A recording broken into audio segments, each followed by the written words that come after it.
제가 1년 중에 가장 기다려지는 날 가운데 하루가 Father's Day. 항상 어머니의 날 있다가 Father's Day가 따로 있으니까 또 너무 좋더라고요. 어떻게 이 아버지 되시는 분들 어떻게 오늘 아침 귀한 사랑으로 체험받는 시간 가지셨습니까? 아멘. 네, 한 분밖에 없어요. 우리 아버지들이 참 외로워요, 이래서. 제 얼굴 보면 어때요? 다 귀한 대접 받은 사람 같죠, 오늘. 네. 오늘도 저와 여러분의 삶에 하나님이 주시는 귀한 말씀으로 저와 여러분의 삶이 귀한 은혜와 은총으로 채워지는 복음의 삶이 되기를 주님의 이름으로 간절히 축복합니다. 여러분 구글이라는 회사 아십니까? 구글? 구글 모르세요? 다들 아시죠? 구글이 어떤 회사인지. 그냥 뭐 하는지 몰라도 참 대단한 회사다 이런 거 아시지요? 구글이라는 이 회사가 2년 동안 연구를 한 게 있습니다. 뭘 연구했냐면 구글 회사 안에 여러 가지 프로젝트를 담당하는 팀들이 있잖아요. 그 팀들마다 근데 내는 퍼포먼스가 다른 거예요. 성과가 다른 거예요. 어떤 팀은 정말 이 퍼포먼스를 예상치 목표치보다 막 200배 넘게 성과를 내는 팀이 있는 반면에 또 어떤 팀은 이 퍼포먼스가 굉장히 저조해서 이걸 계속 유지해야 되냐 말아야 되냐 하는 그런 팀들도 있죠. 이 구글이 2년 동안 뭘 연구했냐면 그러면 과연 저 높은 성과를 올리는 팀에는 어떤 비밀이 있는 걸까? 왜 그들은 다른 팀들에 비해서 높은 성과를 낼 수 있을까? 이것에 대해서 2년 동안 연구를 하고 비밀을 알아냈다고 합니다. 그 비밀을 5가지로 이야기하는데 첫 번째는 심리적 안정이라고 해요. 심리적 안정. 두 번째는 신뢰성. 팀원들 간의 신뢰성. 그리고 세 번째는 이 팀의 구조와 이 명료함이 있다라는 거죠. 그리고 네 번째는 이 팀이 의미 부여를 잘하는 거예요. 뭔가 일을 목표를 세울 때 이거 하자 그냥 단순히 그게 아니라 의미 부여를 잘합니다. 그리고 5번째는 영향력이죠. 근데 구글은 이 연구를 통해서 또 한 가지 밝혀낸 사실이 있는데 이 5가지 중에서 가장 중요한 한 가지가 있다라는 거예요. 그게 뭐냐? 바로 심리적 안정이 가장 중요하다고 이야기합니다. 여러분, 이 심리적 안정은 이 팀원들 간의 신뢰성을 바탕으로 합니다. 가정 안에서도 부모 간의 사랑과 부모 간의 유대의 그 끈끈함이 자녀들에게 심리적 안정감을 주는 것처럼 말이죠. 이게 얼마나 중요한지 한 가지 예를 들어보면 여러분 메이저리그라고 아십니까? 메이저리그? 아마 남편 되시는 남자분들은 다 아실 거예요. 메이저리그, MLB 이게 뭔지. 이 여성분들은 모르실 수도 있어요. 근데 이 미국 프로야구가 이제 메이저리그입니다.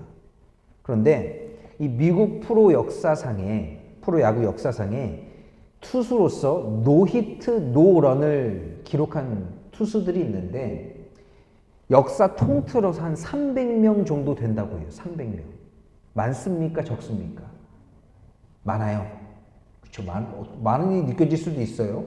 예. 그런데 이 미국 역사상 노히트 노런을 기록한 투수가 300명가량 되는데 많을 수도 있고 적을 수도 있습니다. 그런데 그 가운데 제가 오늘 한 명을 소개해 드리려고 해요. 누구냐? 짐 에보트라는 선수입니다. 짐 에보트. 이 투수의 특이한 점은 뭐냐? 신체에 특이점이 있는데 오른팔이 이 팔목 위로 자라지 않았어요. 야구는 뭘로 하는 경기입니까? 손으로 하는 경기죠. 배트를 두 손으로 잡고 공을 손으로 던지고. 그런데 이 투수가 오른손이 팔목 위로 자라지 않은 조막손을 가지고 있습니다. 그런데 이 선수가 노히트 노런을 기록해요. 어떻게 이 장애를 가진 선수가 투수로서 노히트 노런을 기록할 수 있었을까요? 여러분, 노히트 노런이 뭔지 아세요? 노히트 노런? 야구는 아시니까 이제. 야구는 손으로 하는 거다. 그리고 야구는 투수가 있고 공을 던지는 투수가 있고 공을 치는 타자가 있어요. 그러면 노히트, 한 명도 투수의 공을 친 사람이 없다. 그리고 노런, 이 베이스 라인인 베이스가 있는데 베이스가 4개가 있는데 그 베이스에 단 한 명도 진출하지 못한 거예요. 그렇죠? 그러니까 노히트 노런은 한마디로 쉽게 얘기해서 안타를 단 한 번도 맞지 않은 거예요. 기록상. 모든 상대팀 선수가 다 아웃된 거예요. 제가 이 설교를 준비하면서 이 짐 에보트가 노히트 노런을 기록한 영상을 찾아봤습니다. 저도 알아야 될 거 아니에요. 소개를 하려면. 근데 제가 이 영상을 보면서 굉장히 큰 감동이 있더라고요. 어디에 감동이 있었냐. 이 1993년 9월 4일 경기에서 이 짐 에보트는 노히트 노런을 기록하게 됩니다. 그런데 노히트 노런은 이 투수 한 사람이 개인의 역량으로 이뤄낸 게 아니었어요. 모든 소속팀 선수들이 서로가 서로를 믿고 신뢰하며 이뤄낸 기록이었습니다. 짐 에보트는 동료 선수들을 믿고 공을 던졌어요. 여러분, 프로 세계에서 어떻게 타자들이 공을 한 번도 못 치겠어요? 공을 칠 수 있겠죠. 그들도 프로인데. 그런데 짐 에보트가 공을 던지는데 자신 뒤에 수비로 쭉 서 있는 선수들을 믿고 던집니다. 다 공을 잡아서 아웃시킬 거라는 믿음을 갖고 말이죠. 그 결과 짐 에보트는 장애를 가졌음에도 불구하고 미국 프로 역사상 노히트 노런을 기록한 선수로 기록됩니다. 300명이 많다고 할 수 있지만 그 가운데 장애를 가진 채 노히트 노런을 기록한 선수는 이 선수 한 명이에요. 사랑하는 참사랑교회 성도 여러분, 저는 우리 교회 모든 성도님들이 또 우리 교회에 처음 발걸음을 옮긴 모든 성도님들이 우리 교회 안에서 이와 같은 심리적 안정을 서로 느끼며 신앙생활하는 신앙 공동체가 되길 원합니다. 오늘 말씀을 통해서 그러면 심리적 안정감이 있는 교회 공동체가 되기 위해 우리가 나아가야 할 방향을 깨닫게 되는 이 귀한 시간이 되기를 주님의 이름으로 간절히 축원합니다. 많은 학자들이 오늘 이 본문 말씀인 빌립보서를 가리켜서 이렇게 이야기합니다. 기쁨의 서신. 그러면 왜 학자들은 이 빌립보서를 기쁨의 서신이라고 이야기했을까요? 바울 서신이 쓰여진 이 빌립보서가 쓰여진 시기를 살펴보면 사도 바울은요 절대로 기쁨으로 이 서신을 쓸 수 없는 삶의 환경에 놓여져 있었습니다. 바울이 마지막에 쓴 서신이 이 빌립보서라는 서신인데 바울이 언제 이 빌립보서를 썼냐? 바울이 로마의 감옥에 수감되어 있을 때 쓴 편지가 바로 이 빌립보서입니다. 바울은 지금 자신이 로마 황제 가이사에게 재판을 받기 위해 로마로 갔습니다. 물론 바울은 이 재판을 통해서 무죄로 석방될 수도 있고 혹은 유죄가 되어서 죽을 수도 있는 상황이었죠. 삶의 상황이 굉장히 불안정했어요. 그런 가운데 그가 이 빌립보서라는 편지를 쓰는데 후대 사람들이 이 빌립보서라는 편지를 읽고 이 편지를 기쁨의 서신이라고 부르는 것이 조금 이상해 보이죠. 왜? 바울의 삶의 상황과 환경은 기쁨으로 편지를 쓸 수 있는 상황이 아니기 때문이에요. 아니, 어느 누가 재판받기 위해서 감옥에 수감되어 있으면서 기쁨으로 편지를 쓸 수 있겠습니까? 불안하고 염려가 가득한데. 그런데 바울은 어떻게 자신이 처한 상황과 반대되는 내용의 편지를 작성할 수 있었을까요? 여러분, 애플의 창업자 스티브 잡스 다들 아시지요? 스티브 잡스 모르세요? 아시죠? 그쵸? 근데 이 스티브 잡스가 요즘 미국 안에서 이제 이 졸업 시즌입니다. 졸업식이 많이 여러 학교들에서 일어나죠. 2005년도에 스티브 잡스가 스탠포드 대학교에서 졸업식에서 연설을 합니다. 졸업 연설을 합니다. 그때 그는 이 세 가지를 연설문에 적어서 대학교를 졸업하고 세상으로 이제 나아가는 이 학생들에게 이야기를 하는데, 세 번째 내용에 이런 이야기가 있습니다. 스티브 잡스가 17살 때 이런 글귀를 우연히 읽게 되었대요. 그 글이 뭐냐? 만일 당신이 매일 삶의 마지막 날처럼 매일을 산다면 언젠가 당신은 대부분 옳은 삶을 살았을 것이다 라는 이 글을 읽게 됩니다. 이게 무슨 말이에요? 매일매일 주어진 삶이, 오늘 내 삶이 내 인생의 마지막 날이다 라고 여기며 살았다면, 삶을 되돌아봤을 때 대부분 인생의 삶이 옳은 삶이었을 것이다 라는 그 글이지요. 스티브 잡스는 그 글을 통해서 강한 인상을 받았고, 이후에 이제 33년 동안 살아있는 동안에 매일 아침 거울을 보면서 자신에게 말했다고 합니다. 만일 오늘이 내 인생의 마지막 날이라면 내가 오늘 하려는 것을 하게 될까? 그리고 여러 날 동안 그 답이 아니요 라고 나온다면, 나는 내 삶에서 지금 당장 뭔가를 바꿔야 한다라고 깨달았다고 합니다. 내가 곧 죽을 것이라는 것을 생각하는 것은 내 인생에서 큰 결정들을 내리는데 도움을 준 가장 중요한 도구였다라고 연설을 하죠. 그러면서 이야기합니다. 모든 외부의 기대들, 자부심, 좌절과 실패의 두려움, 그런 것들은 죽음 앞에서는 아무것도 아니기 때문에 진정으로 중요한 것만 남기게 된다는 거죠.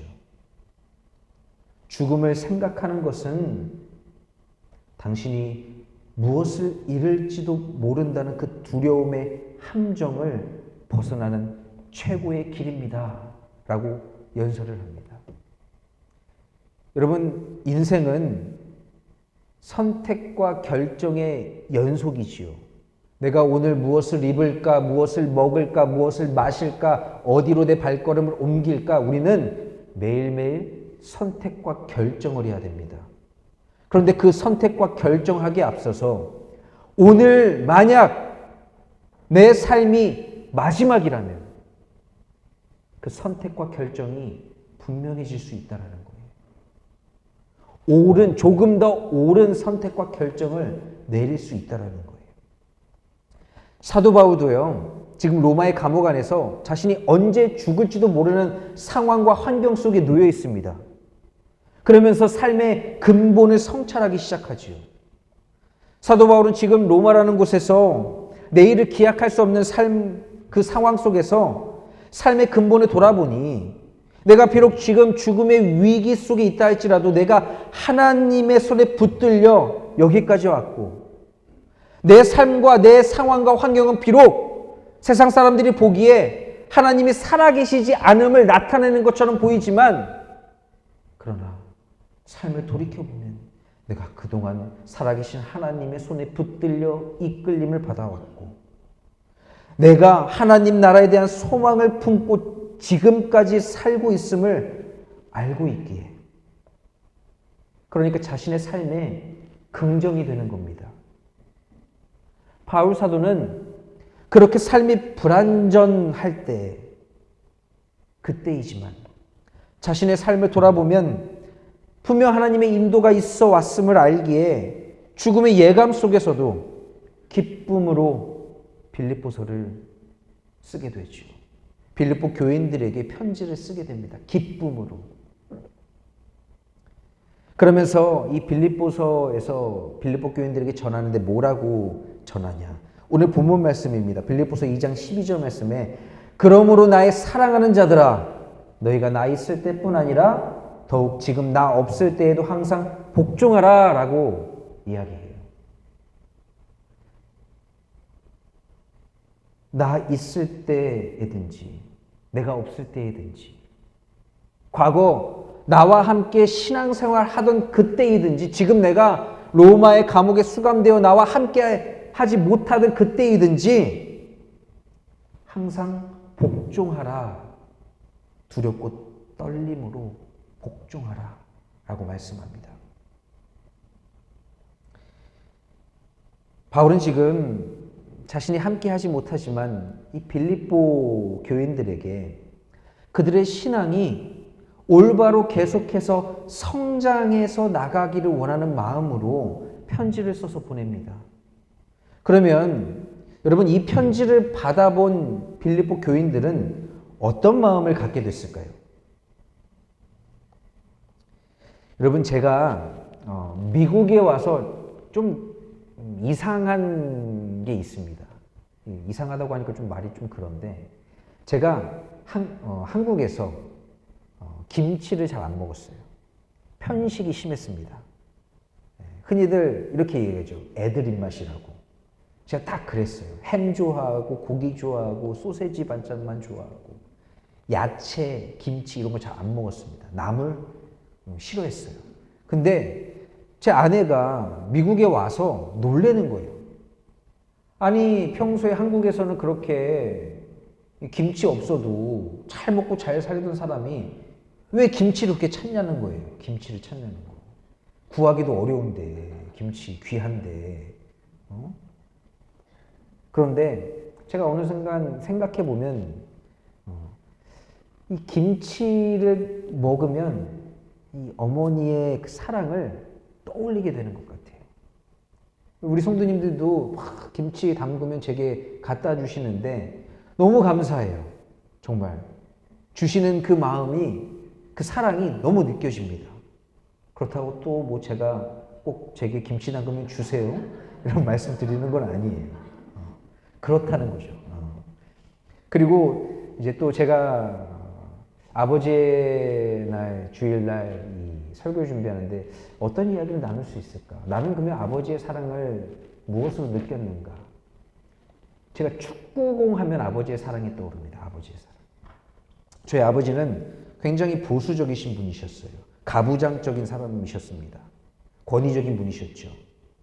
그런데도 늘 새벽 기도에 갔다 오시고 바쁜 일상을 살면서도 아침에 저를 탁 깨워가지고 집 앞에 있는 이 놀이터에 있는 공터에 가서 항상 조금이라도 저랑 공을 같이 차주셨어요. 그 기억이 아직도 생생해요. 다른 거 잘 기억 안 나는데 그 기억은 너무 또렷하게 기억납니다. 그래서 축구공을 보면요. 아버지의 사랑이 생각나요. 그래서 나도 내 애들과 축구공으로 같이 놀아주고 싶어 하죠. 이러한 기억들이 내 삶이 불안하고 어려울 때 나에게 심리적 안정감을 주는 것 같습니다. 사도 바울의 편지를 받아보게 된 빌립보 교인들은 어떤 감정을 느꼈을까요? 편지를 쓴 사람의 마음을, 그가 비록 로마 감옥에 수감되어 있지만 우리를 사랑하는 그 마음, 우리를 아끼고 소중하게 여기는 그 마음, 그 따뜻함을 그 편지를 통해서 경험하지 않았을까요?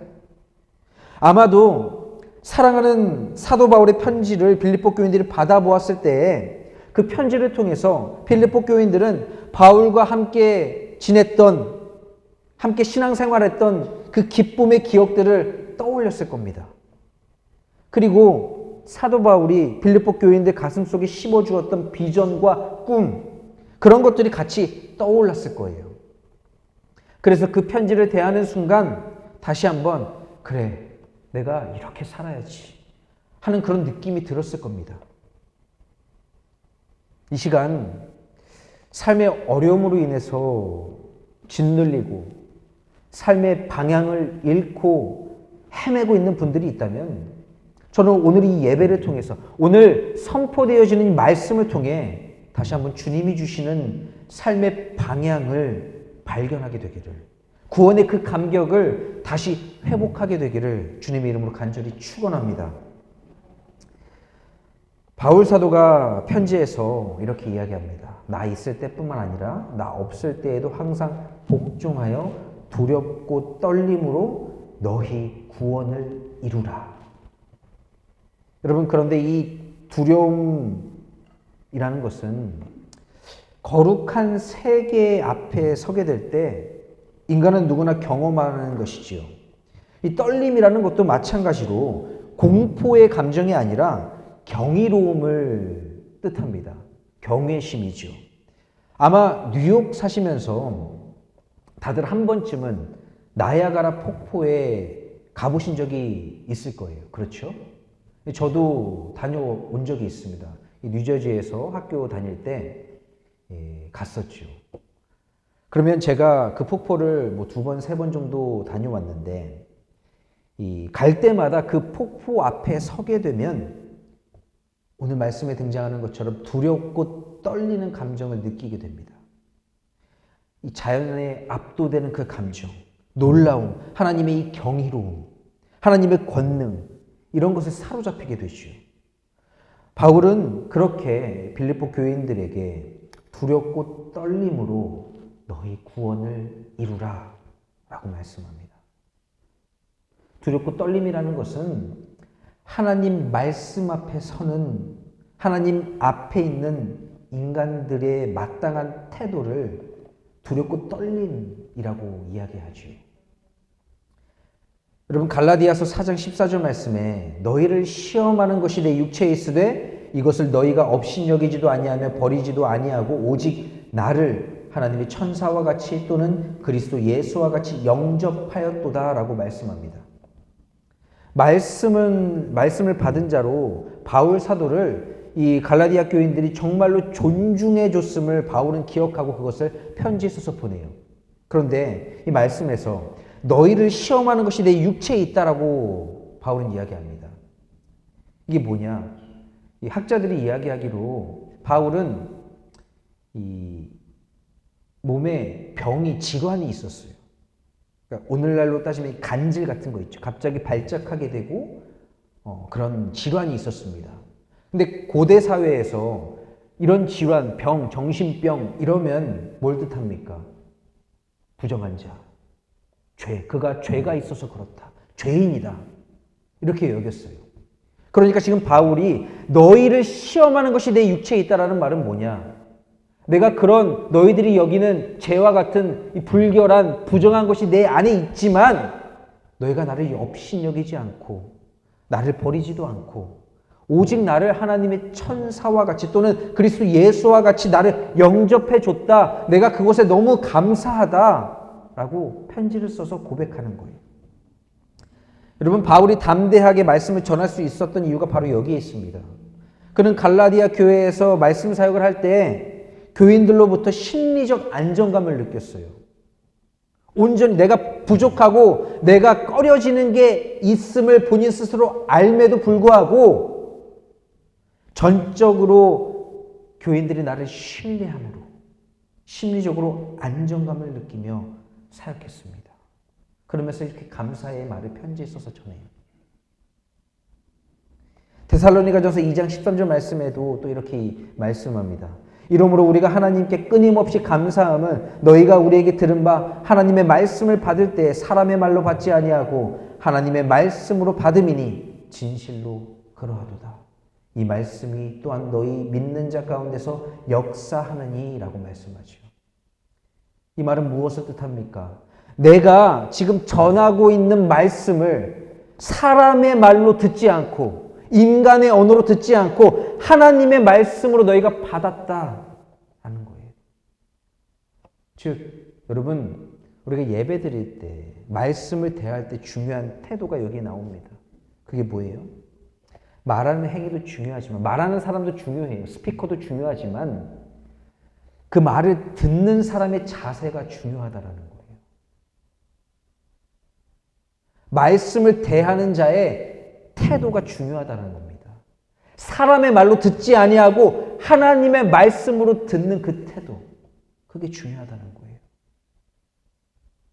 그게 바로 말씀 앞에 서는 자, 두렵고 떨림입니다. 하나님 말씀 앞에서 항상 두렵고 떨리는 마음을 품고 있는 사람들의 기본적 태도는 뭘까요?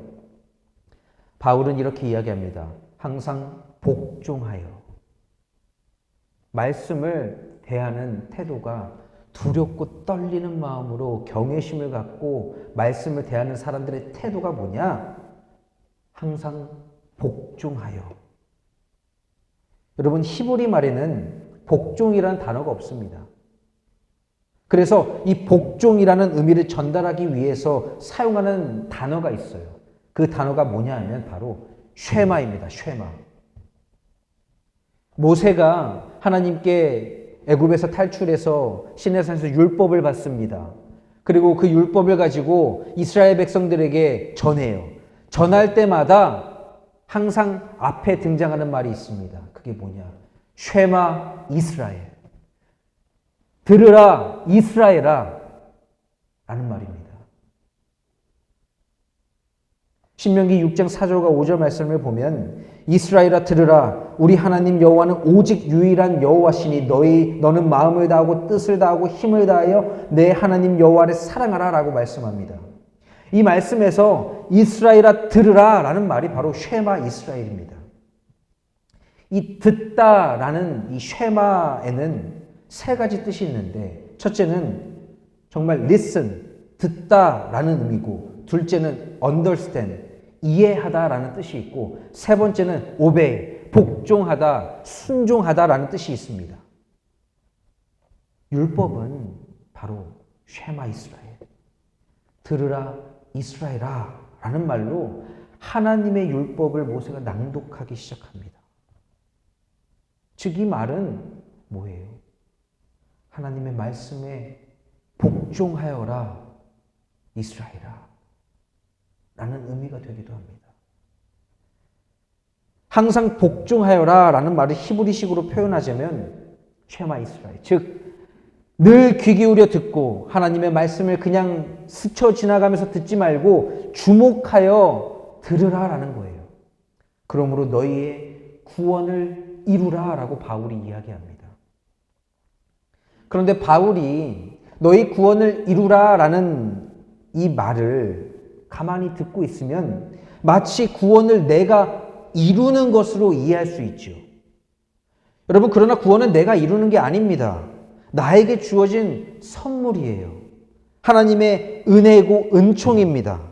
그러므로 바울이 말한 구원을 이루라라는 말은 하나님의 말씀을 귀 기울여 듣고 하나님의 말씀을 이해하고 그 말씀에 순종하며 구원받은 사람답게 살아라 라는 말씀입니다.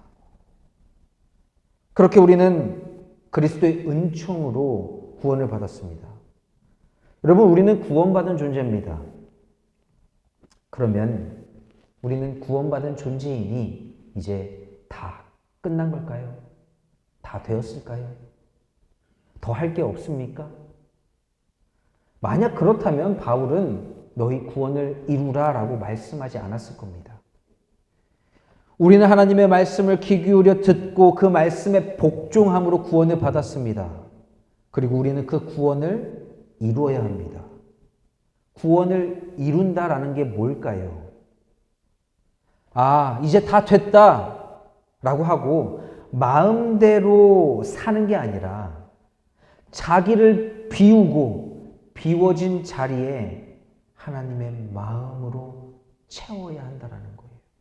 그리고 채워진 그 마음, 하나님의 마음으로, 하나님의 말씀으로 채워진 그 마음을 내 삶으로 번역해내는 것. 그게 구원을 이루는 겁니다. 그런데 빌립보서 2장 12절 말씀을 잘 보면 구원을 이루라라고 말하는데 누구한테 그 구원을 이루라고 말하고 있습니까? 너희 구원을 이루라. 이 너희라는 말은 복수이지요. 이 말이 의미하는 바는 구원이라는 건 내가 혼자 이루는 게 아니라 구원은 공동체가 함께 이루어가는 것이라는 거예요. 지금 빌립보 교인들에게 내가 지금 비록 감옥에 수감되어 있지만 내가 기쁨으로 너에게 편지하는데 너희 구원을 이루라는 겁니다. 하나님 말씀 앞에 두렵고 떨림으로 서서 너희 구원을 이루라는 거예요. 그 말은 하나님은 여러분을 홀로 이 참사랑교회로 보내지 않으셨다라는 거예요.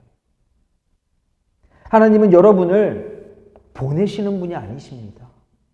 여러분, 하나님은요, 여러분과 동행하시며 함께 하시는 분이에요. 그냥 단순히 너 저기 가라 하고 끝내시는 분이 아니에요. 저리 가라, 내가 너와 함께 하겠다라는 분이십니다. 하나님의 속성이 그래요.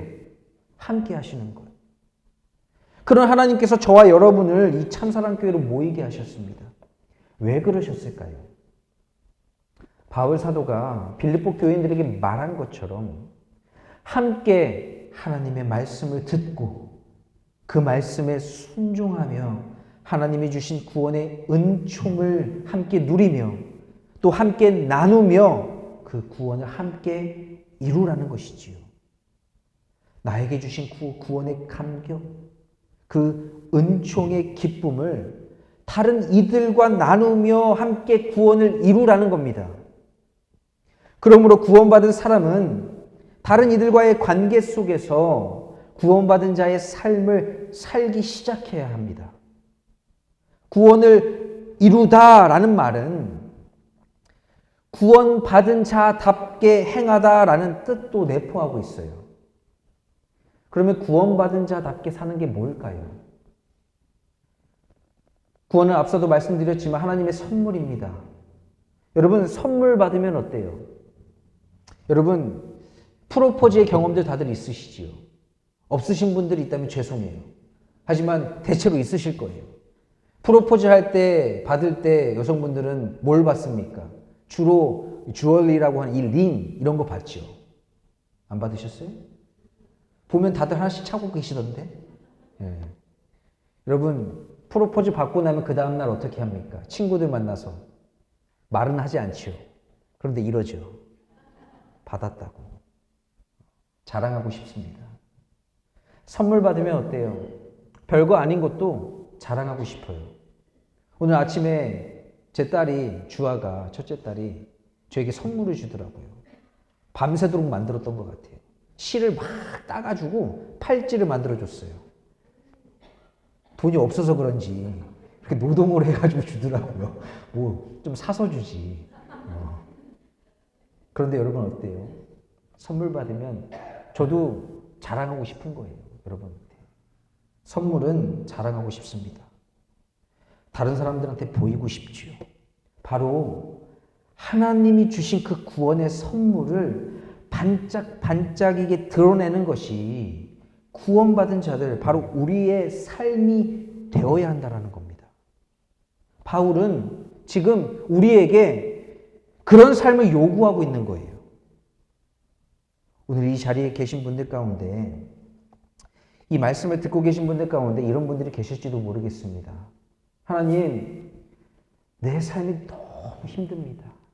하나님, 제가요, 내 삶 돌보기도 참 힘들어요. 바빠요. 하나님, 제 삶에 너무 부족한 게 많습니다. 내 삶이 너무 복잡하고요. 내가 내 삶도 제대로 살아내지 못해요. 그런데 어떻게 구원받은 자의 삶을 살아냅니까? 내 인생, 내 삶, 내 감정.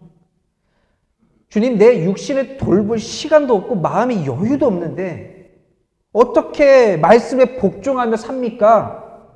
라고 하나님께 부르짖는 사람들이 있는지도 모르겠어요. 그러나 여러분, 바울 사도는 우리에게 오늘 분명히 이야기합니다. 나는 구원받은 사람이다. 당신은 구원받은 존재다. 나는 구원을 하나님께로부터 선물 받은 사람이다. 하나님의 사랑을 받고 있는 사람이다. 저는 오늘 저와 여러분의 삶이 바로 말씀 앞에, 이 선물 앞에 두렵고 떨리는 마음으로 서게 될 때, 하나님이 날 사랑하신 그 구원의 기쁨을 기억해내기 원합니다. 비록 내 삶이 지금 너무나 힘들고 초라하고 어렵고 정말 지옥 같은 삶을 경험하고 너무 바쁘고 다른 것에 여유를 줄 수 없는 그런 삶을 살아갈지라도 오늘 이 시간 저와 여러분의 삶이 오늘 이 말씀을 대할 때, 말씀 앞에 서게 될 때 그 구원의 기쁨을 기억해내기 원합니다. 나를 죽기까지 사랑하셔서 십자가에 달리신 예수 그리스도의 그 사랑, 나를 죽기까지 사랑하신 그 사랑을 기억하기 원합니다. 그래서 그 십자가 사랑을 우리의 삶에 빛이 나도록 반짝반짝 빛내고 광내고 닦고 세상 사람들에게 자랑하며 보여주길 원합니다. 십자가 그 사랑의 복음이 저와 여러분의 삶에 자랑이 되길 원합니다. 바울 사도가 말한 것처럼 구원의 그 기쁨을, 사랑의 선물을 반짝반짝 빛나게 가꾸고 구원받은 존재로 살아가는 삶이 되기를 주님의 이름으로 간절히 축원합니다. 함께 기도하겠습니다.